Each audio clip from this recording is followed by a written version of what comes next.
जय श्री महाकाल। जय श्री महाकाल। दोस्तों, घर के दरवाजे पर भूल कर भी यह 3 वस्तुएं, ये 3 चीज़ें, ये 3 बातें आप भूल कर भी ना करें, और हम अक्सर ये चीज़ें करते हैं। वो कौन सी 3 चीज़ें हैं जिन्हें हमें नहीं करना चाहिए, और अगर है तो अभी हम सही कर सकते हैं, अभी वक्त है हमारे पास।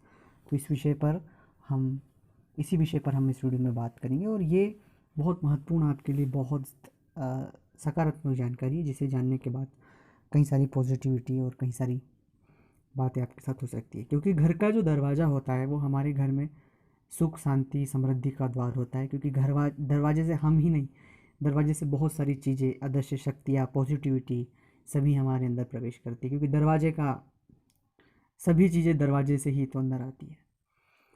तो वहाँ पर हमें बहुत सी चीज़ें सकारात्मक करने की ज़रूरत है, और वहाँ पर कुछ भी नेगेटिविटी नहीं करना चाहिए। तो वो 3 बातें हम अक्सर कर देते हैं, और ये चीज़ें हमें नहीं करना चाहिए। अब उससे पहले मैं एक छोटा सा आपसे निवेदन करना चाहता हूँ। आपने चैनल को अभी तक सब्सक्राइब यदि नहीं किया है तो प्लीज़ सब्सक्राइब करें। वो इसलिए करें कि हमेशा सही और सकारात्मक जानकारी यहीं आपको मिलती है, और बिल्कुल पॉजिटिव जानकारी। कमेंट्स में आप ओम नमः शिवाय लिखें। इस बहाने हम ईश्वर का नाम ले सकेंगे, और ईश्वर का जप भी हो जाएगा, ओम नमः शिवाय। और अगर अपनी कुंडली का आप एनालिसिस करवाना चाहते हैं तो स्क्रीन पर नंबर चल ही रहे हैं, आप व्हाट्सएप पर आएँ, अपॉइंटमेंट लें, और एक सकारात्मक हल लेकर जाएँ। तो अपॉइंटमेंट लेकर बात करें, शुल्क लागू है दोस्तों। अब आते हैं मुद्दे पर कि वो 3 कौन सी चीज़ें हैं जो हमें नहीं रखना चाहिए। सबसे पहली बात होती है, हम किसी भी देव दर्शन पे जाते हैं, माता जी के दर्शन करने, तो वहाँ से हमें चुनरी मिलती है। तो अक्सर मैंने घरों के दरवाजे पे चुनरी जो है वो लटकते हुए देखी है। और होता ऐसा है कि हम हमारी कुंडी में अटका देते हैं उसे, जहाँ पे हमारा बार बार उस दरवाजे को छूना और स्पर्श लगा रहता है। तो कोशिश, पहली चीज़ ये है कि पहली बात तो आप चुनरी अपने दरवाजे पे न लटकाएं।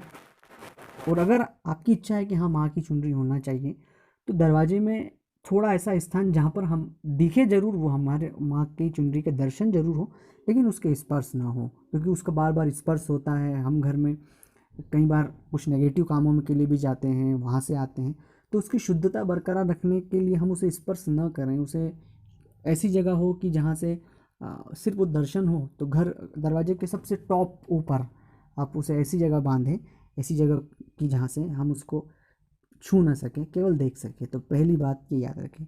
दूसरी बात, मैंने कई बार देखा है दरवाज़ों पर इस भगवान का नाम लिखा रहता है, वो नीचे जहाँ हमारे पैर लगते हैं, लात लगती हैं।